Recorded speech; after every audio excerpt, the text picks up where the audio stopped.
Good evening, viewers and listeners, and thank you for tuning in to the National Television Network, NTN, and a special thank you to all of our supporting media houses carrying this broadcast. Tonight, we are here to update the nation on the national efforts and accomplishments of the COVID-19 response to date and the efforts of both the Ministries of Health and Tourism to date, as well as the trajectory as it relates to the further advancement of the sector amid the COVID-19 pandemic. Tonight's panel includes Honorable Dominic Fedee, Minister for Tourism, Information and Broadcasting, Culture and Creative Industries, Ms. Donalyn Vittet, Permanent Secretary in the Ministry of Tourism, Information and Broadcasting, Culture and Creative Industries, Dr. Glensford Joseph, Medical Officer of Health, attached to the Ministry of Health and Wellness, and Mr. Milton, Desir, our Acting Commissioner of Police for the RSLPF. Tonight, we are here to provide an update, like I said before, as it relates to health and tourism and how we work together to ensure a positive response to the COVID-19 pandemic. The Department of Health and Wellness to date has conducted 4,274 COVID-19 tests.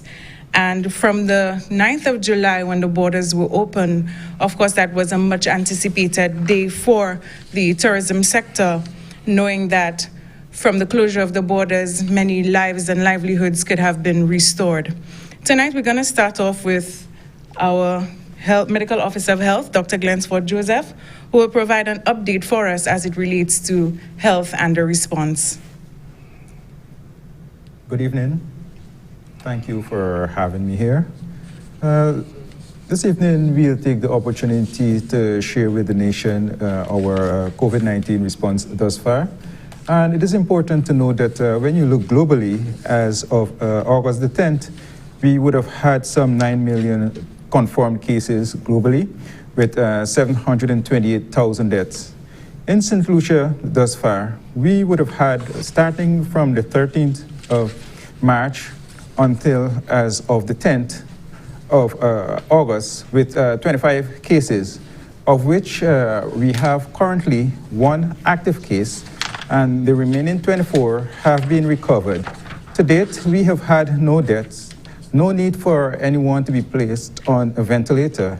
And it must be important, it is important for us to know that we have had a range of ages from 18 years to 86 years.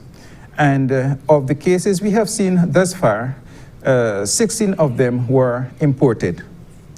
As pointed out earlier, St. Lucia would have done 4,274 PCR tests. And of these, we would have had our 25 cases identified. It is important to know that our testing capacity has increased significantly. We're able to run an average, which we have seen thus far, 196 cases per day, or tests per day. And the system has the capacity presently to increase their testing to 500 to 1,000 tests per day.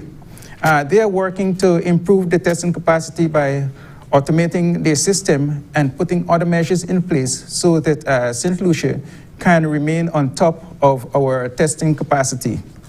It is important to note that while we would have had our reopening of the borders July the 9th, definitely with the entry of persons into St. Lucia, we have our testing range from about 60 cases per day to 180. And this, of course, is going to vary depending on the flights and many other factors, as we have changed our testing capacity from initially where we were testing symptomatic cases to now not only symptomatic cases, but also persons who are at risk, that is, persons who may have been exposed to someone knowingly having COVID-19, and also persons who are coming into St. Lucia who may not have had the COVID-19 test, or for some other reason where you need to validate the testing.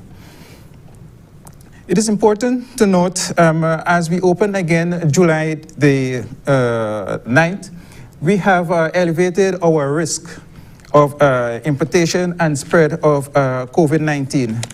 And it's important to know that the 9th of July marked the phase 5 of our reopening strategy, whereby it's the point where we have an increased risk, but at the same time, we have to start living our what is called the new norm, or finding our new normal, where we have to live with COVID-19. As such, the Ministry of Health and Wellness continue to put measures in place to stop the spread of COVID-19 and where possible mitigate the spread of COVID-19 in St. Lucia. And as such, when it comes to the port, measures were put in place, including the establishment of a medical tent where we screen persons coming through St. Lucia, because you recognize that the points of entry or ports of entry are the gateway to St. Lucia. And as such, we need to have a very robust port. We need to have robust ports. And when it comes to health security, it is important that we ensure that this is a very strong component in our security. At the Uranora International Airport, we would have had established the tent where persons are screened and vetted to ensure that the risk of persons coming to St. Lucia is being managed effectively. At that point, we look at they have screening questions to go through. We review their test, and also based on the screening process, they're given band or color-coded bands that would allow us to determine whether this person has been qualified for home quarantine, government-run facility, whether they're going into a hotel that is a pre-approved hotel as such. It is important to know that while initially testing were done free of cost, at this point there is a fee attached to the testing of COVID-19. And this is not only for persons who are leaving the island to go overseas, but also persons who are coming in and there is need to have the test done.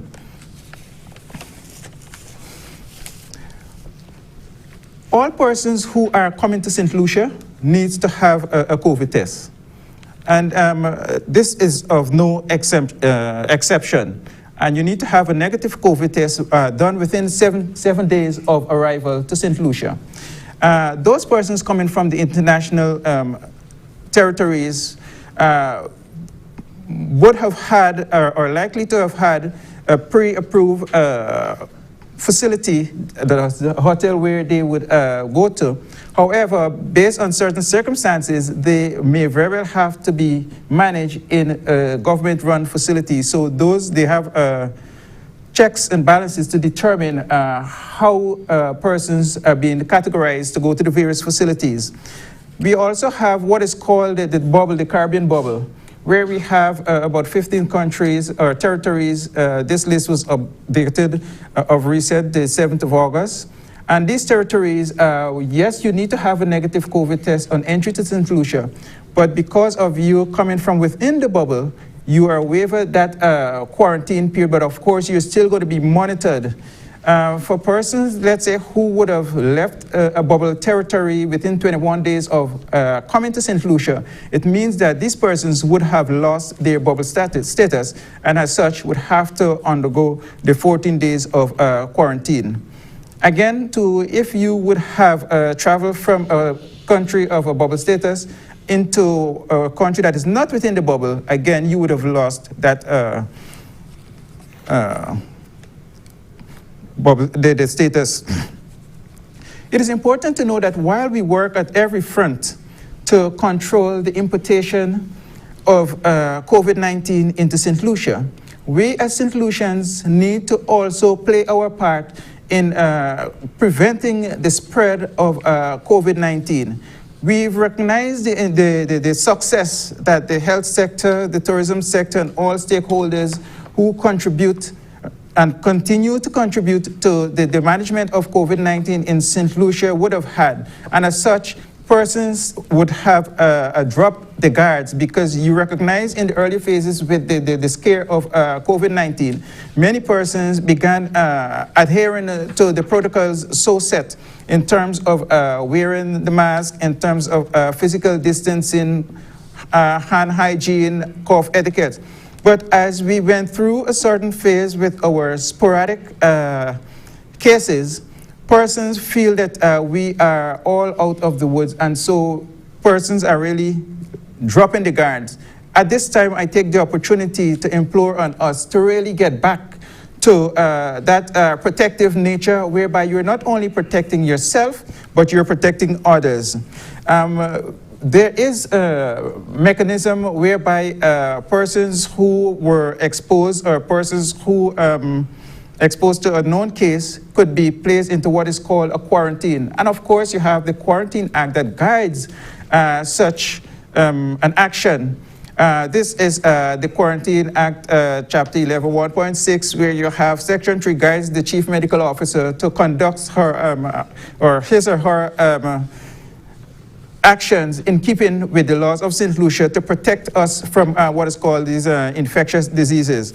And within the Public Health Act, again, Chapter 11, 0.1, which you can go and learn some more of, it guides in terms of these communicable diseases, of which COVID-19 is one, and the need for us to isolate persons, that is, someone who has been exposed, become ill, and we need to separate them from the general population to reduce the spread of COVID-19.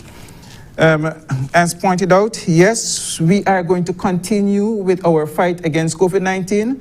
The Ministry of Health and Wellness would like to thank all corporate St. Lucia, individual, the regional and international, for all the effort they have put into St. Lucia to ensure that St. Lucia continue this fight against COVID-19 at every front, and especially to ensure that our frontline workers have the requisite tool to continue this battle against COVID-19. At this point, I'll hand over to you. Thank you, Dr. Glensford. Before we go further, I just want to let our listeners and viewers know that at some point in the program, we will open the line so that you too can make your contribution. Dr. Glensford, coming back to you, you were speaking on the travel bubble. What is the criteria by which countries are either included or removed from the bubble? We saw the removal of Bahamas, Jamaica, St. Martin as of recent. What is the criteria that these considerations are judged by? The Ministry of Health and Wellness continues to assess the COVID-19 situation, not only in St. Lucia, but globally. And as such, depending on the level of transmission, the risk of the level of transmission that is taking place in those countries, where the risk would be elevated, at least once you recognize those, you want to limit these persons who can come to St. Lucia and be moving around freely.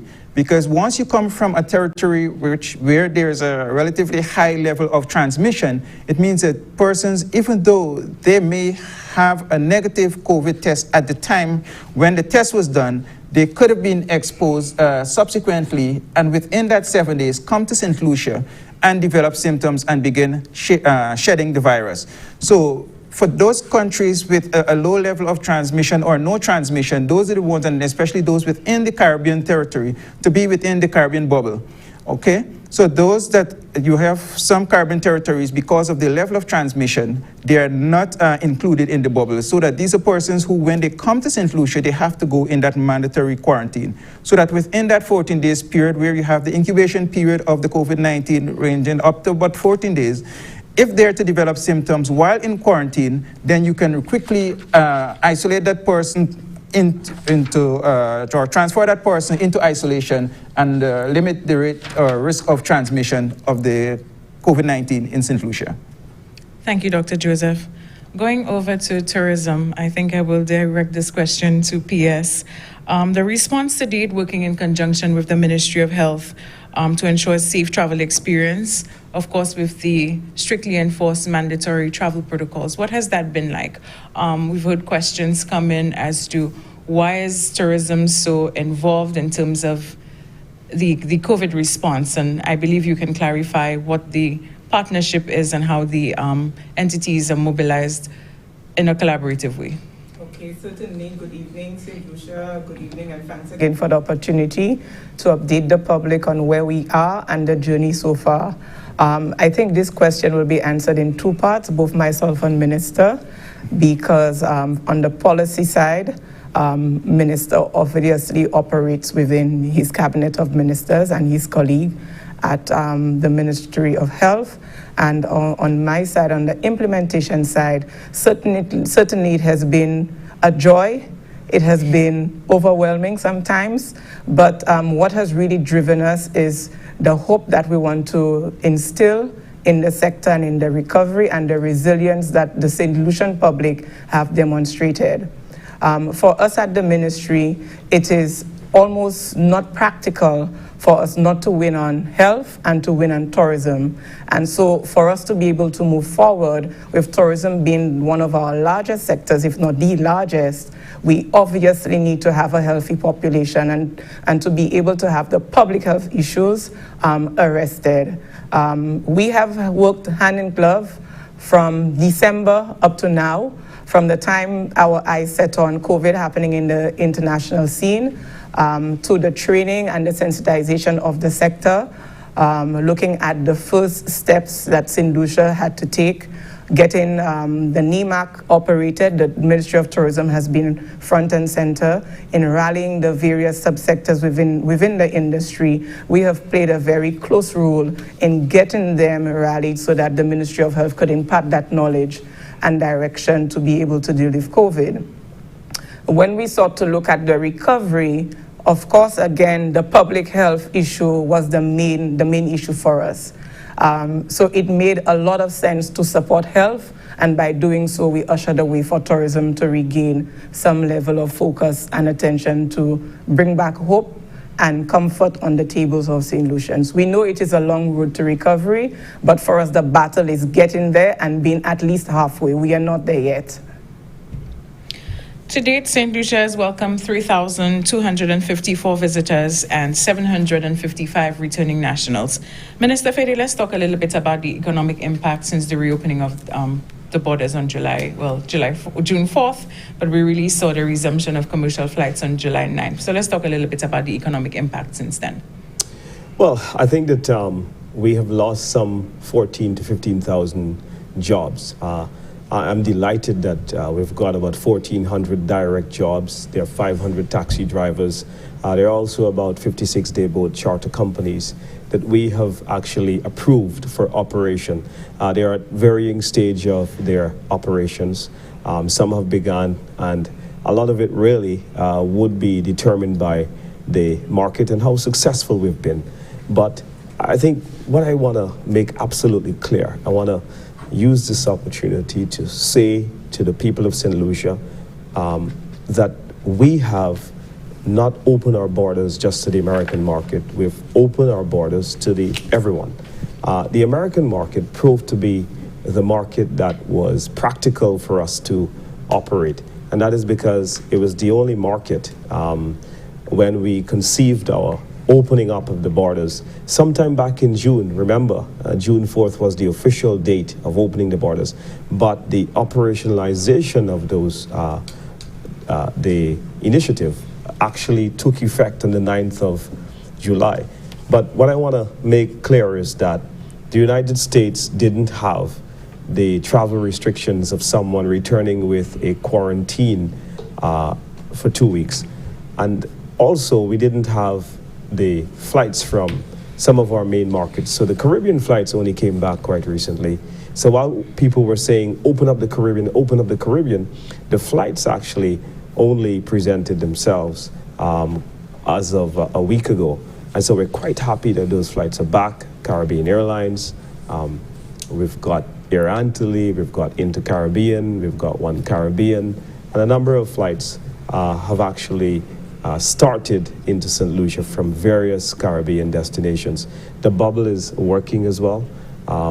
So far, we're seeing some people coming through George Charles, and we're looking forward to expanding into more areas such as more attractions, adding the restaurant sector, adding a lot of other sectors. But Jerain, this is just the beginning. We've always said that this is just a test phase where what we are trying to do is to see how tourism can operate within the confines of COVID and the challenges that COVID would have posed on our country.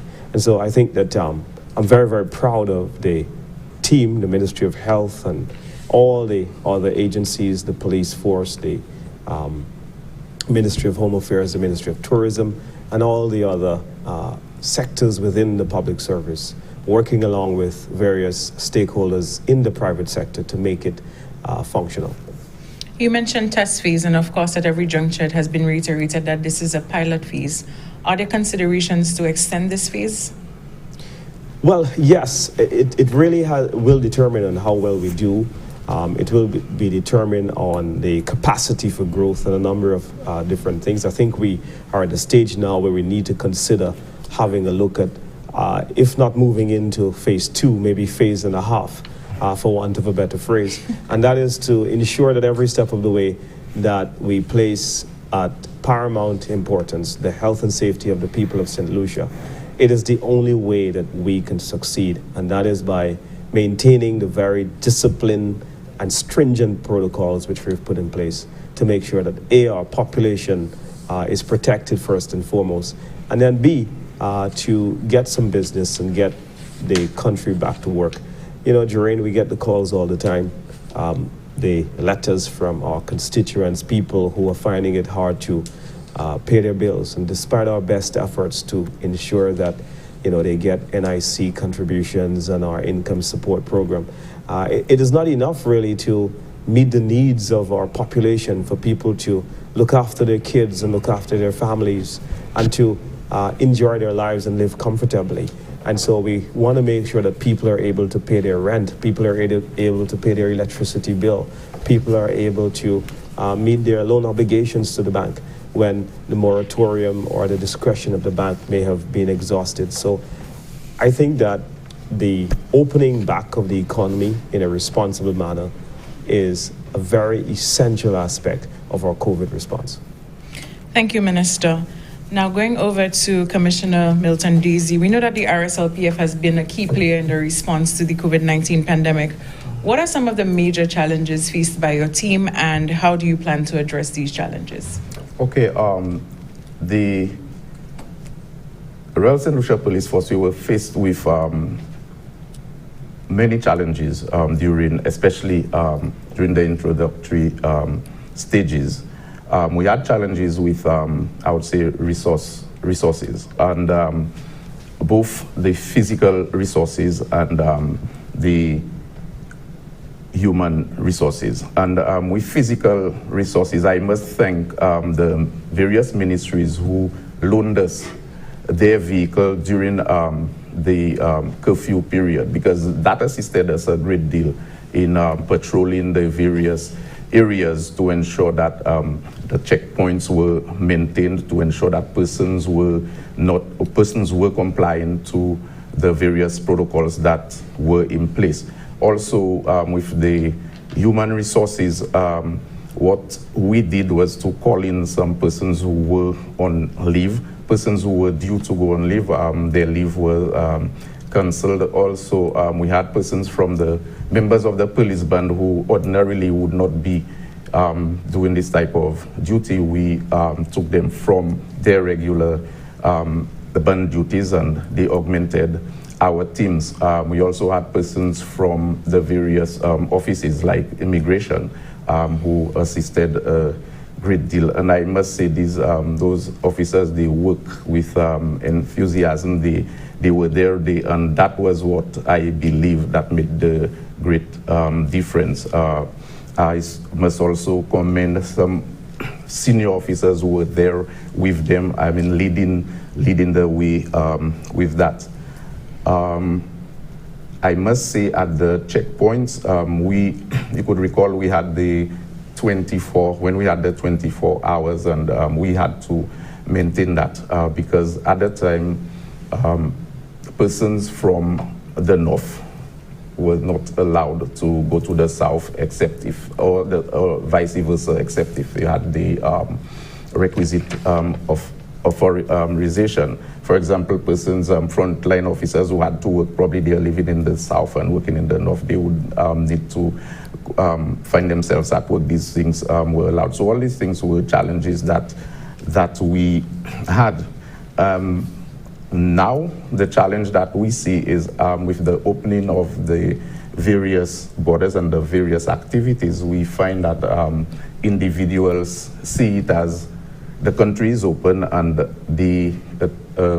making like it's business as usual. Some persons forgetting the health protocols that has to be maintained, and urging persons that they need to observe the protocols. It is for your own security and safety and that of other persons in the country. I could recall when we started, there were persons who were being arrested for not obeying protocols, persons who came from what we call the back door, that is illegal entry, and we got persons from the neighboring island of Martinique coming in through illegal means, and that too, we still continue seeing that. So that was a stretch also for the officers of the Marine unit.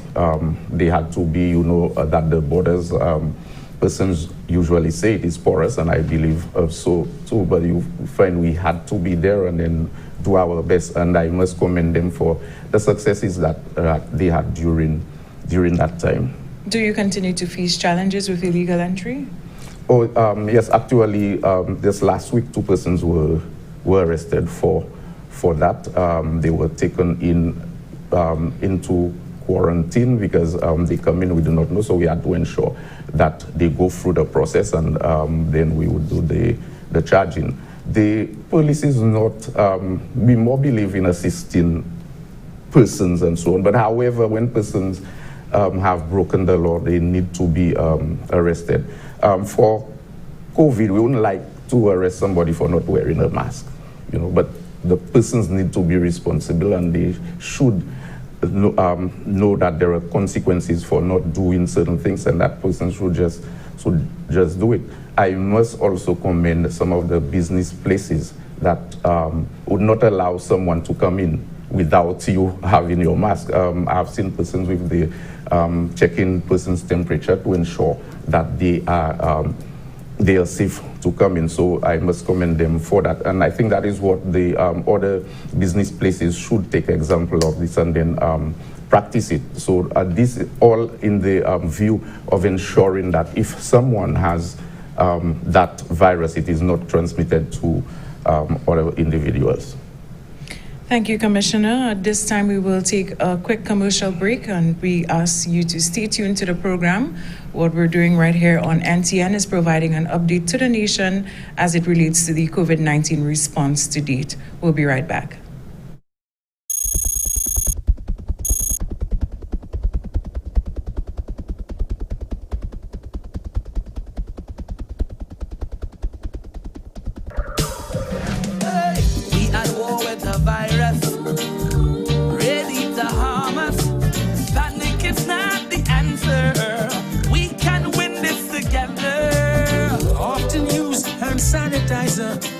Better yet, use soap and water.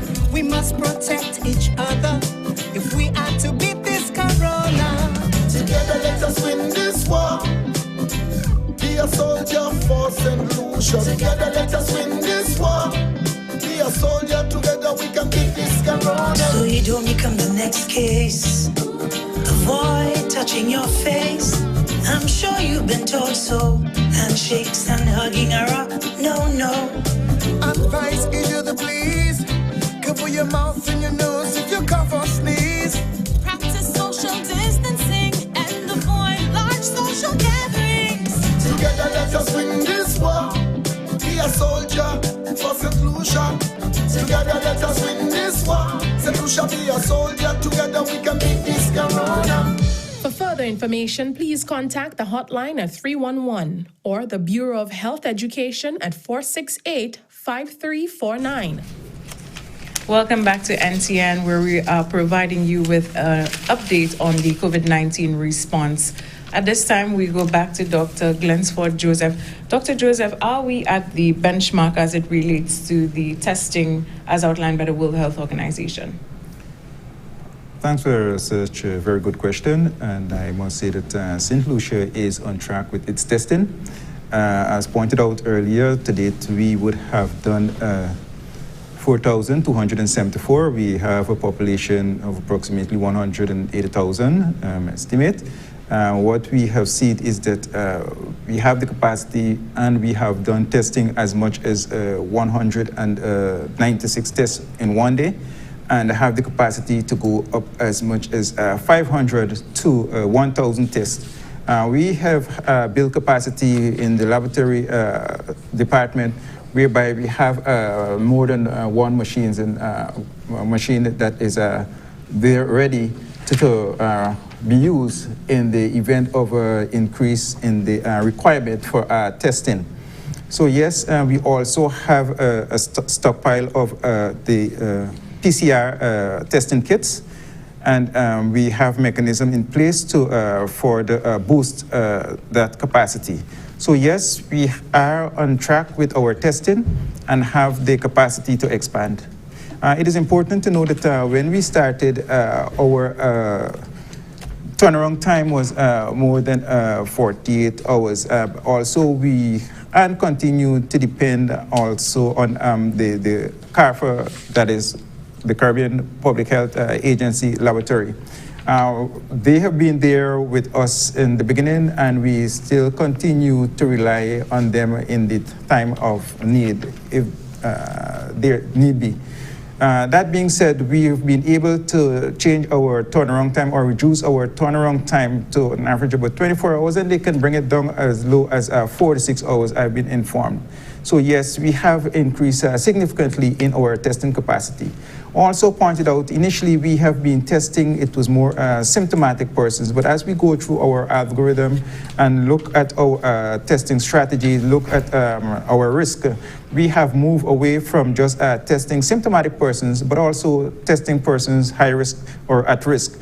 Those are persons who would have been or exposed to known cases, persons who have come into the country and would not have had a test done, because in as much as we have measures in place to ensure that everyone who are coming to St. Lucia have a COVID-19, a negative COVID-19, there are times when such process or procedure could be breached.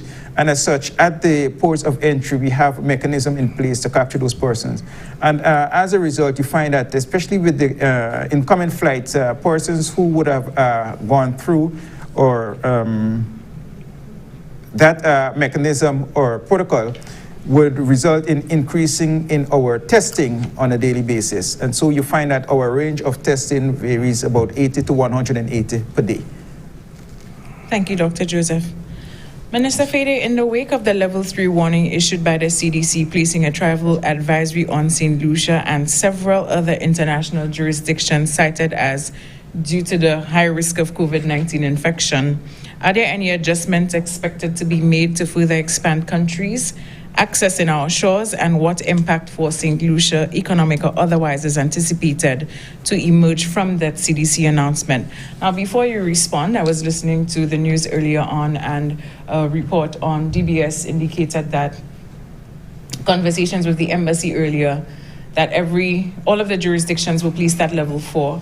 However, this is an upgrade as they still consider this a high-risk phase. Do you see this having any impact on tourism at this time?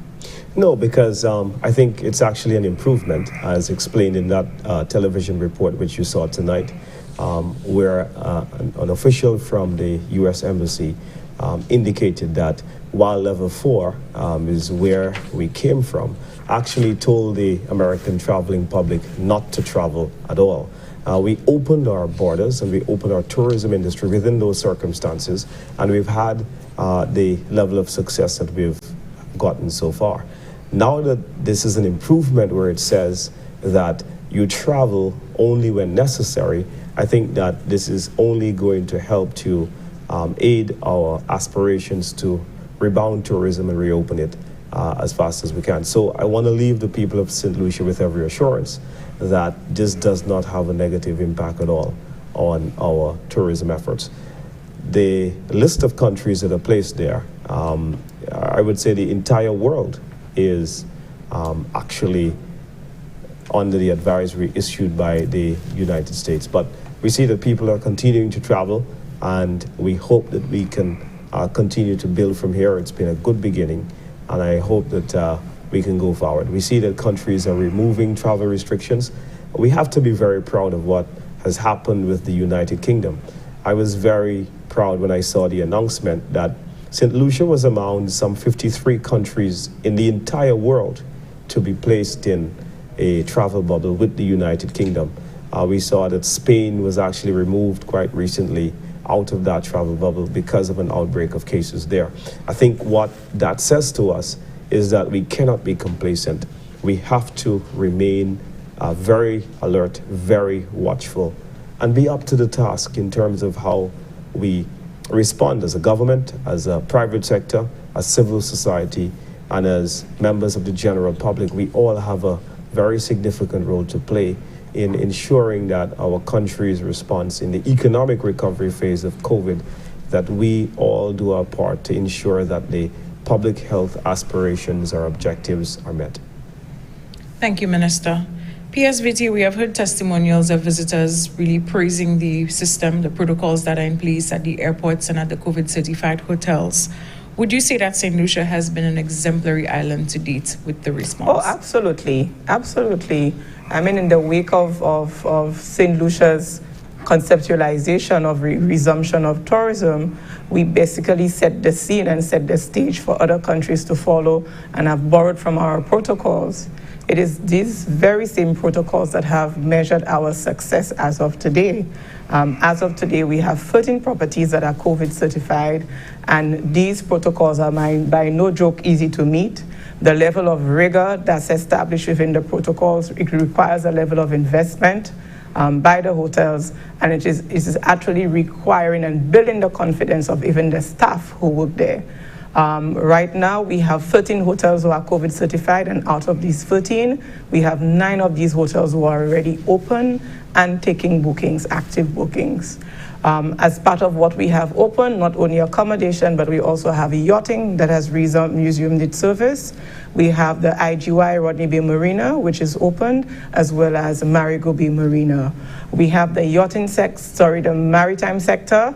Apart from yachting, we also have the dayboat charters that are open. We have about 26 operators that have gone through. We have 56 in all in terms of those who are actively involved. In terms of SUFRA is putting its house in order and ensuring that protocols are in place for it to resume and really announce itself to be part of the sector again. And there are lots of people within the SUFRA Bay who are operators who are ready and willing to resume their trade. So essentially, we have a diverse sector, and aspects of these are opening as we ensure the protocols are in order and the St. Lucian public, can be safe as we open tourism. If I can just add to what the PS has said, I think we must be really fortunate and very thankful to our experience thus far in reopening. When I look around the Caribbean and I see what has happened, where some jurisdictions they've opened and then they've had to shut down their country again. Mm-hmm. There is another country, for example, where they've opened and there's a big outbreak, and they're now seeing that their health system is overwhelmed because of the level of testing that they need to do. It really does show that we need to absolutely ensure that we have the pre-testing. And I know that as we do it for tourism, it does affect returning nationals that are coming back. And so we really want to appeal to the people of St. Lucia, those of you who've got returning nationals that are coming back. Let's do our best to adhere to the system. It is the only way that we can keep all of us safe by you getting quarantined. If you have been assigned home quarantine, stick to the home quarantine. I have recognized with great sadness that there are some 10 individuals that had to be placed into institutional quarantine. That is very sad. It tells us that you've breached the quarantine. And what we really want is your absolute cooperation so that the police has an easier job in enforcing what has to be done. It is only if all of us add and do something, it is only if all of us make a contribution that we can continue to keep St. Lucia safe. I've visited a few hotels during the opening phase, and I see that the staff are wearing their masks, and the management of the hotel, there's sanitization machines everywhere. They actually put a gun to your forehead, and it makes me think it was you, Mr. Desir, coming to shoot me. But I think that it's really good as they check your temperature every time you go in and out, and that is good surveillance. And, you know, the supermarkets are now doing it, and that is really good as well. But we need everyone to do a little more so that St. Lucia can continue to be successful.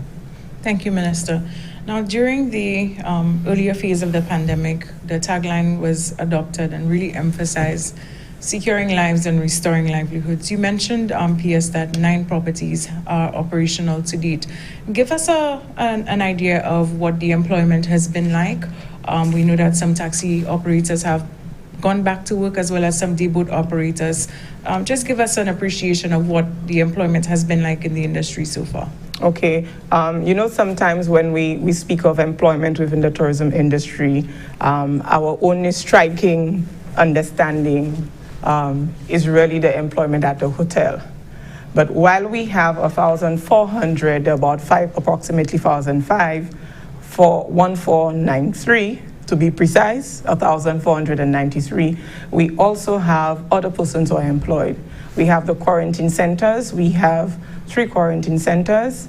We have Rodney Bay Public Health Facility number 1. We also have number 2, and we have Castries Public Health Facility. Of course, we know that they're happening at hotels, and the hotels have been very kind to us at the Ministry of Tourism and by extension St. Lucia.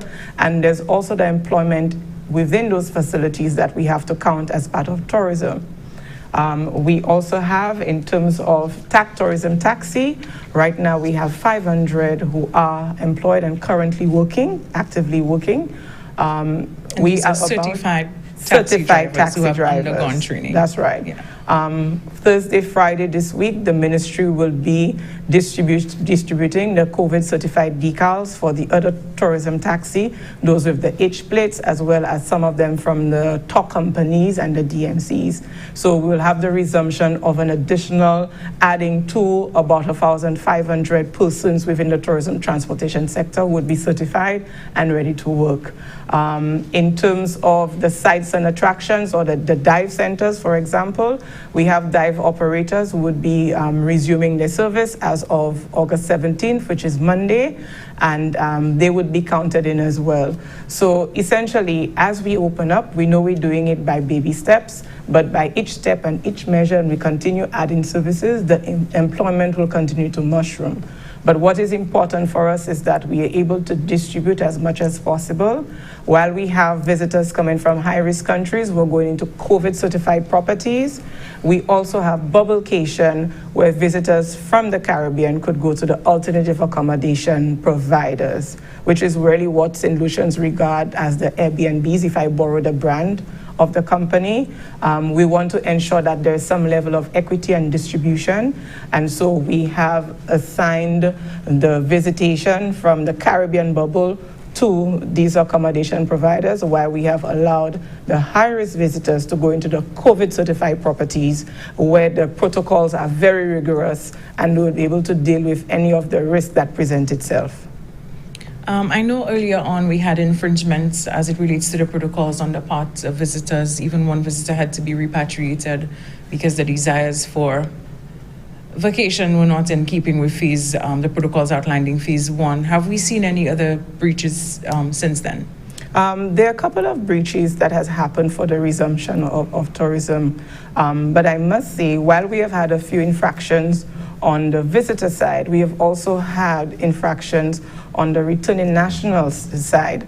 And for us as a ministry and as a country, we always put our foot down where feasible, where possible, to ensure we sound and we echo the sentiments that is buttressed by law. There's an SI that guides us in ensuring that visitors remain at their COVID-certified hotel, and as well as for returning nationals, if they are home and they should be in quarantine, that they are in quarantine.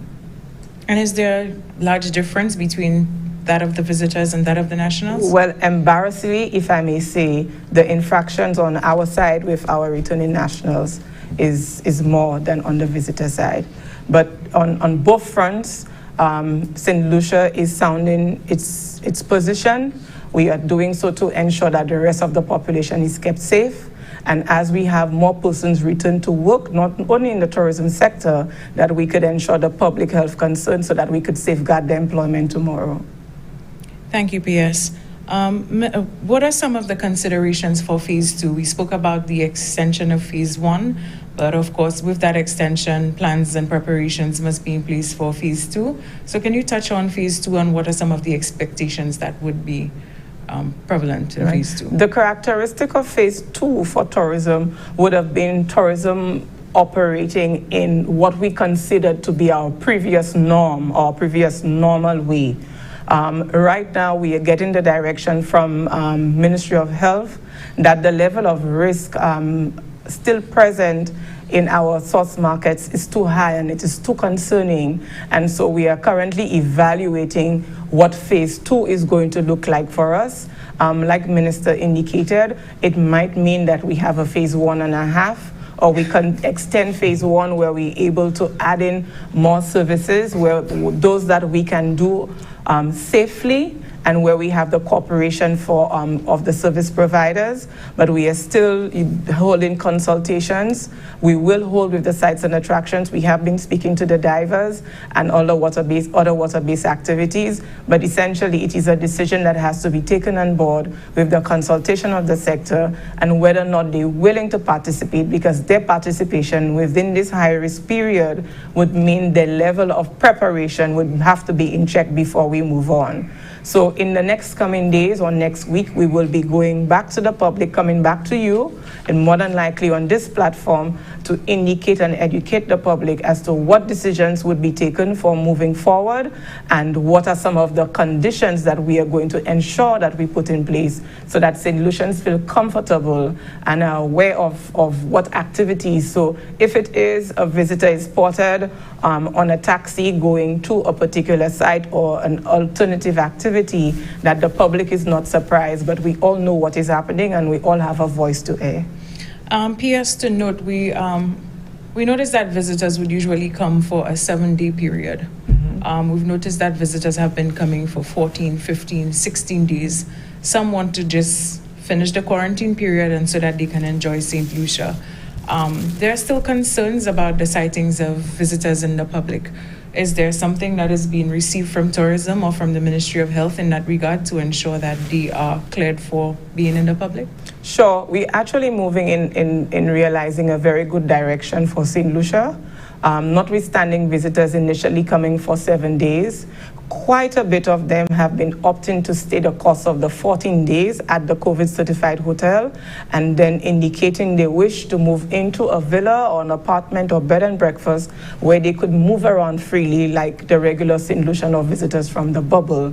To be able to build the confidence of the public, what we have been doing is having health clear them. It's almost as if you cleared from a quarantine facility and they've been given a letter with the stamp of the Ministry of Health and signature, and they would have it on them. They are also concerned, and we are very elated at the vigilance of the public that sightings of visitors have been reported, and to ensure that persons are not attacked or accused of escaping from the property, we are ensuring that they have this piece of a letter from the Ministry of Health so that if they stop by the commissioner's people or by just questioned by the public and reported, that the evidence could be provided that they have cleared their course of 14 days at the property. But this means a lot for us. It means that after having spent 14 days at a property, that this person now is moving into circulation to more than likely rent a car, go to a gas station,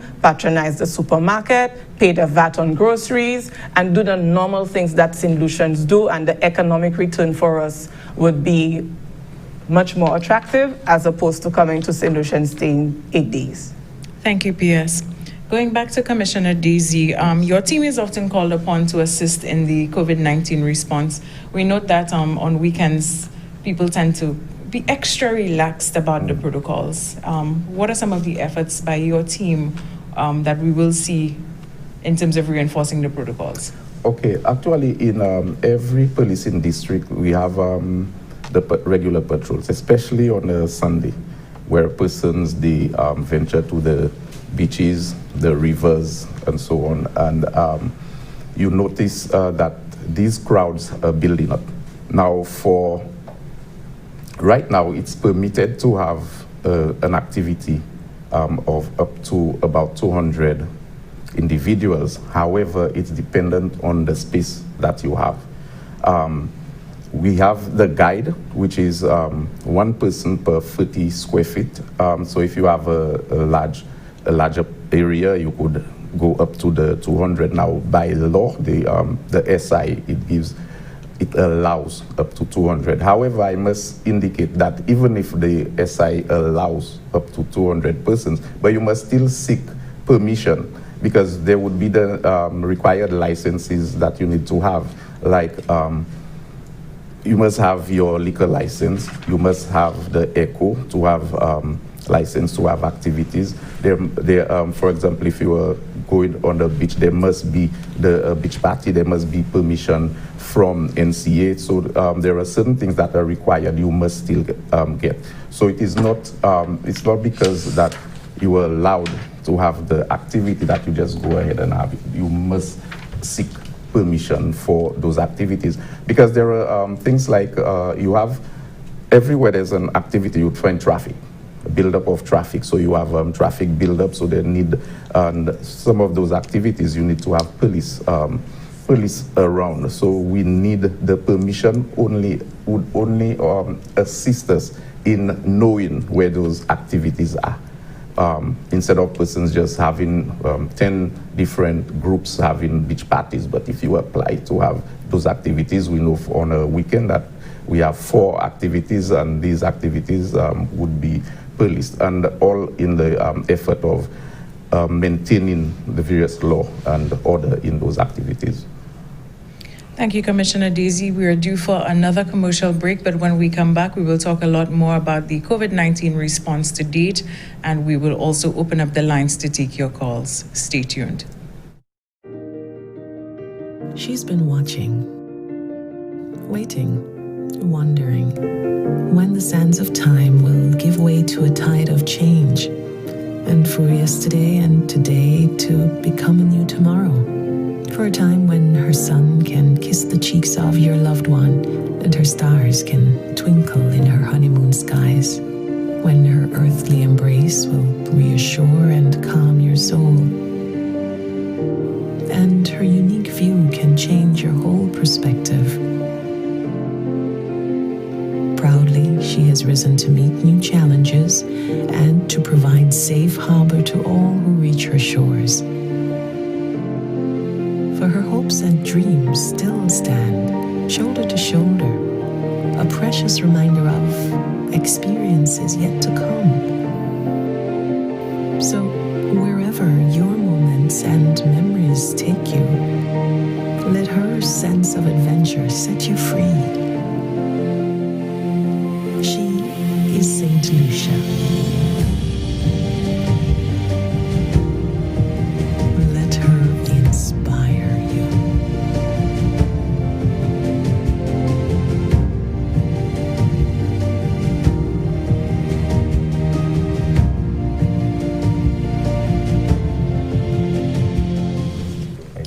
Welcome back to the broadcast here on NTN. We're talking the COVID-19 response, St. Lucia's efforts, and the road ahead.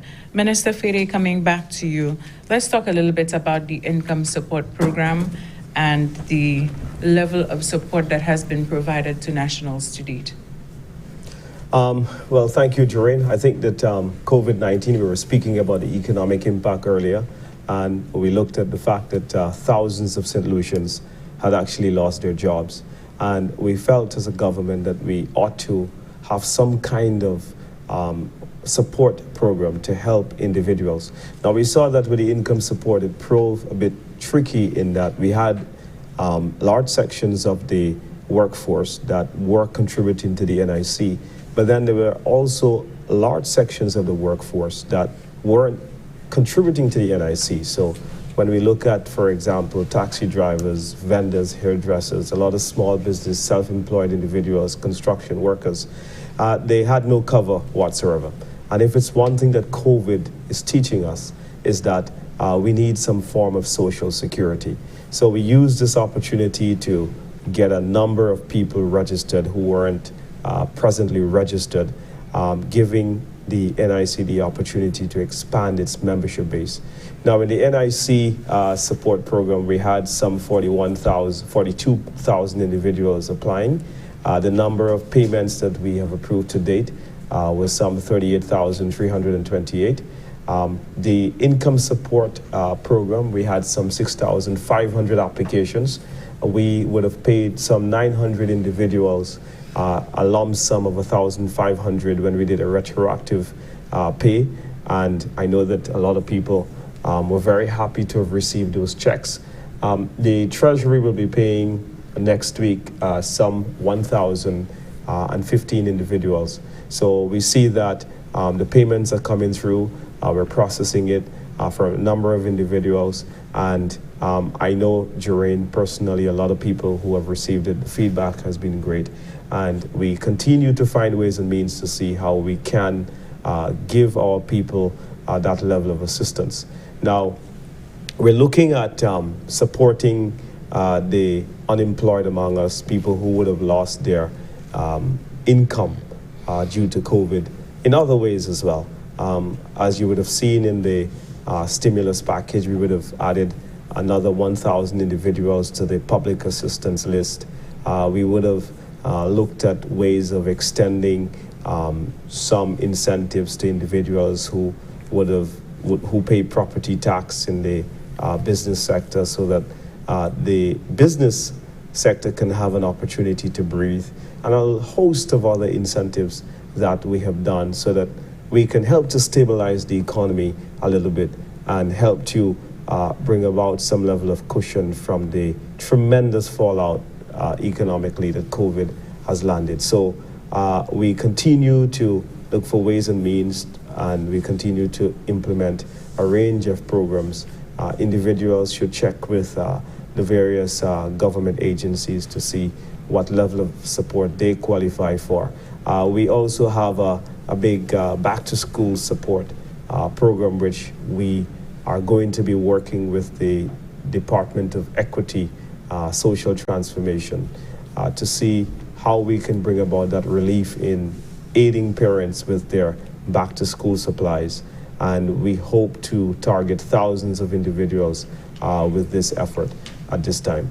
We understand that, it's a strain for a lot of people, and we want to make sure that the people of St. Lucia are equipped with the necessary assistance required to get through this rather difficult time. Thank you, Minister Fedee. P.S. Vittet, we're looking at the road ahead. Yes. Do you see it, and maybe Dr. Joseph can chip in here, do you see that along the road ahead, that there would be any sort of considerations for testing before you arrive, testing when you arrive, and not having to do the quarantine period? We've been getting that question a lot from people who want to come in, especially for a short period, and want to conduct business. Okay, while I would like Dr. Joseph to answer on that call, I must admit that from the time COVID is around and we don't have a vaccine, that testing and quarantine is almost automatic. Is that true, Dr. Joseph? Yes, I can step in at this point. Sure. I recognize your way forward in terms of persons coming in without being tested. But as I've pointed out, this is mandatory. The reason why persons, as I've explained, even if you would have done a COVID-19 test and come in with a negative test, I remember this test, our testing window, it's about 7 days prior to arrival in St. Lucia. And after doing, let's say you do that test day 7 before arrival, you could have been exposed while conducting your regular business in your country of origin, be exposed, and by the time you get to St. Lucia, within now what is called the incubation period, that 14 days from the time you're exposed to the time you're likely to show symptoms. And as such, when you get to St. Lucia, now you say that, okay, I have a negative COVID-19 test, so then I'm free to walk. No, because within that 14 days, you're likely to develop symptoms or to shed the virus if you were exposed. And as such, we need to ensure that we have these persons in a controlled environment so that when they start developing symptoms, they could be picked up quite readily. Persons in quarantine are being monitored. They have temperature checks. They are being called upon to give updates as to their health status. So within that 14 days, you know exactly what is taking place. Now, if you just allow those persons to go out, especially persons coming from the high-risk territories, then you recognize that you have escalated, not just elevated, but escalated your risk of transmission in country. So as such, we need to keep a handle on it, and until we have a vaccine that we can utilize to prevent persons from becoming ill with COVID-19 and hence transmitting, then testing before arrival and mandatory quarantine, especially if you're coming from those high-risk areas, is warranted. And if you're coming from within the bubble, which is going to be updated based on frequent and regular review of the situation and the risk of transmission, then if you're out of that bubble, it's quarantine. And if you're within the bubble, still you're going to be, you need to do your COVID test on entry, but you have a little more freedom within that 14 days.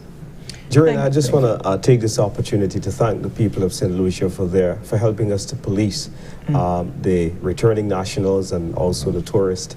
I think that the police force had some extra 170,000 police officers who were in the form of the general public in aiding, alerting to them every step of the way when they would have seen someone that looked like a tourist, or if they are aware of a returning national who was a neighbor and who was granted home quarantine and actually violated the home quarantine.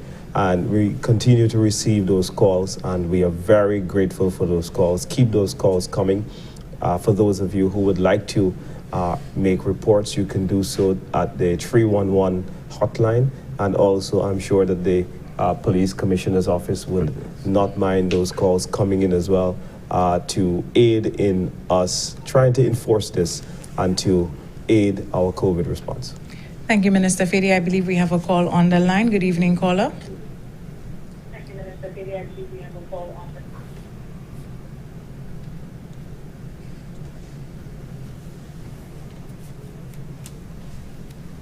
Hello. Good evening. Go ahead, make your contribution. Hello. My question is for Dr. Joseph. At any time, are we going to be using antibody testing to help with community spread and the determination about previous asymptomatic cases? Okay, that's a very good question. If at any point are we going to be using antibody testing? Now, there are several tests that we do have out there. And we need to understand that the gold standard for testing is the PCR test. It's the test that would allow us to determine whether someone is actually having the infection and the stage of likely transmission.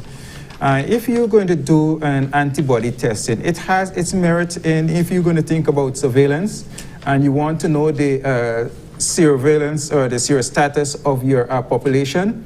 If persons may have been exposed to COVID-19 in the past and so they would have developed antibodies, it can help you in that regard. Well, we need to understand that at this phase of our COVID-19 response, one of the key things that we need to have right is actually diagnosing persons who can actively transmit the virus. However, if we're going to think about using the antibody test, it is more a retrospective diagnosis, if you want to look at it that way, whereby the body would have responded already. You would have been transmitting at a time when you would not pick up anything, and by the time you use an antibody test to say, well, yes, this person is having what is called the IgG, IgM, if you can go a little technical into it. But by the time you pick that up, that person would have been shedding and transmitted to so many persons, and so it will not give you that scientific benefit, or especially when you think about public health control and preventive strategy that you need at this point. The antibody will not really help you. It's going to give you some retrospective analysis in terms of who may have been exposed in the past. I hope I answered your question. Thank you, Dr. Joseph. Hopefully you have done so. Minister Fedee, you were talking along the lines of encouraging the public to report any infringements before that caller. Yes, I'm sure the police commissioner would love that as well. Yes, of course. You have the 999 call that you could use, and as we say now, persons, you could be anonymous. It's just the information that we need. We have moved away from the fact of asking questions and what is your name, where you come from, how do you know the person came back? No, it's just give us the information, we'll carry out investigations. And I must also commend the public. Last week before, we were able to bring in families, returning nationals who came in, but they did not comply with the quarantine, the home quarantine protocols. They went out there, and persons, we had the information, the police went in, got those persons and returned them, but cannot ask them to stay home anymore. They had the opportunity to do that, but they were returned to institutional quarantine. So that, I must say, the public, I must thank them for the information that they are given. And they too are also violating the protocols that they have signed for. Yes, so it is. I guess you got to do what you got to do.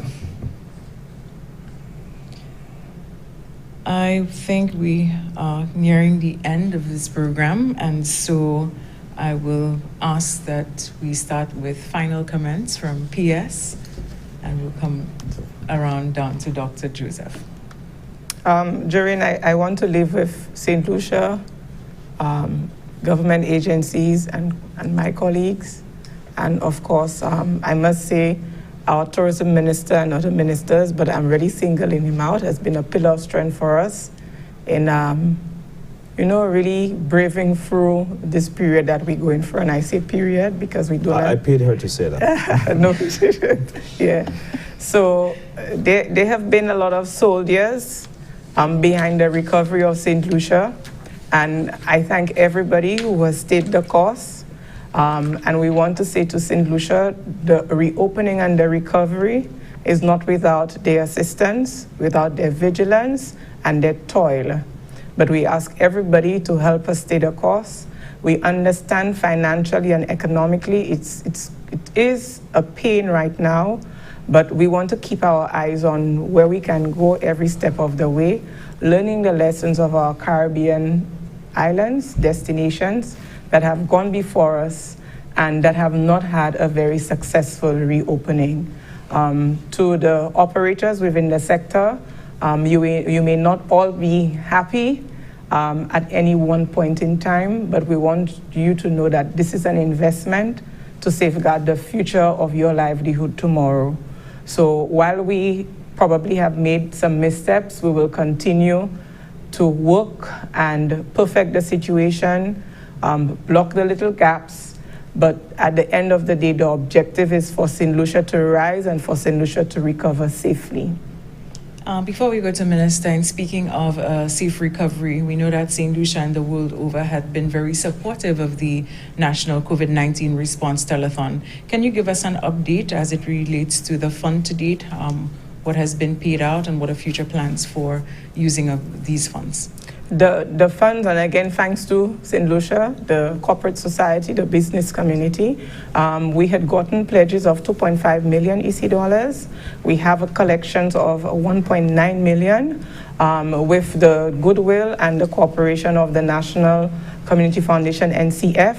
They have been the custodians of the fund.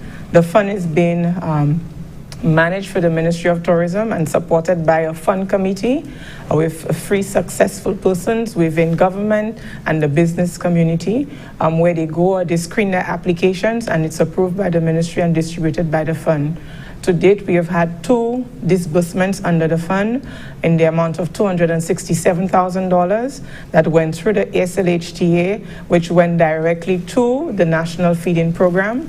And we also had $34,000 that went to the Royal St. Lucia Police Force to provide for 1,300 boots, police officers, PPEs that are very needed in this current phase. We are also processing right now a contribution to feed the poor ministries, and hopefully we should be able to wrap it up within short order and make a public appearance on the GIS for the distribution. So we're asking persons who are in the front line or persons who have activities of feeding the poor and the privileged or those marginalized to reach out to the ministry to fill out the application for consideration under the fund. Thank you for that update, PS. Minister, we move over to you. Thank you very much, Doreen. To the people of St. Lucia, the empirical evidence would suggest that so far, at every stage of our COVID response, we have been extremely successful. What we need to do is to not be complacent at this time, but continue to summon that spirit which drove us to be meticulous, proactive, and to ensure that we, at every step of the way, ensure that caution was thrown to the wind and that we respond successfully. We want to continue working with all of our stakeholders in the private sector, civil society, all of our citizens, in ensuring that we can together get to the other stages of our COVID response successfully. Please, this is not a time to be complacent, but this is a time to continue being cautious, continue being proactive, continue to look out for each other. I know that quarantining is not easy. I know that a lot of the things that we've asked you to do in this time, your lives have changed significantly, but we want to thank you for being exemplary so far. And we want to thank God for everything that He has done for St. Lucia thus far. We thank you and good night. Over to you, Commissioner Yes, Desir. to the general public, I would like to, as I said, commend persons, especially those who were complying with the protocols, and I'm urging those who are not, that they understand the need to observe the various protocols set, and that they would comply to it, cooperate with the frontline officers, the police, when asked to do so. And in fact, I would prefer that the police do not have to come to anybody, that you would be responsible enough to observe the protocols so that the police would have more time to go and fight crime out there. I think it takes a lot of time from the police going to ask persons to behave yourself, wear this and wear your mask and so on. And as I said, I cannot go without mentioning the police, commending them for being there, the support that they have given, and they are there doing a great job in ensuring that we are safe. Thank you very much. Dr. Glensford, Joseph, let's hear some final comments from you. Thank you, and I'm happy that we have a listening audience that are going to utilize the information that we have been providing them with. From the Ministry of Health and Wellness, our objectives really are to stop the spread of COVID-19, to protect the frontline workers, whether they are healthcare workers or non-health workers, the police, the firemen, the cleaners, everybody who are putting themselves in the front line of COVID, and really to save lives.